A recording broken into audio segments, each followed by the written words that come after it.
The first thing you're going to want to do after downloading the Unreal Engine 4 is hit launch. And you'll see it start to launch. Let it load. It may take a minute. And then you will get this pop-up screen. And you're going to want to select games, next, plethora of styles that you can choose from, top down, FPS, automotive. We're going to do third person. And then name the project whatever you like. We're going to be learning how to make something like Conquer Online, one of my favorite MMOs growing up. And then make sure all these are the same, especially starter content. If it says don't start with content, you want to switch it to start with content. All right, hit create project. And you're well on your way to having your first video game project.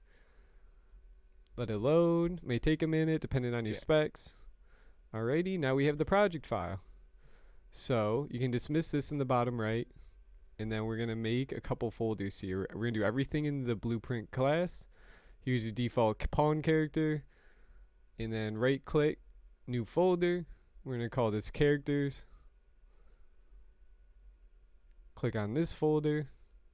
Right click, new folder. And we're going to call this archer.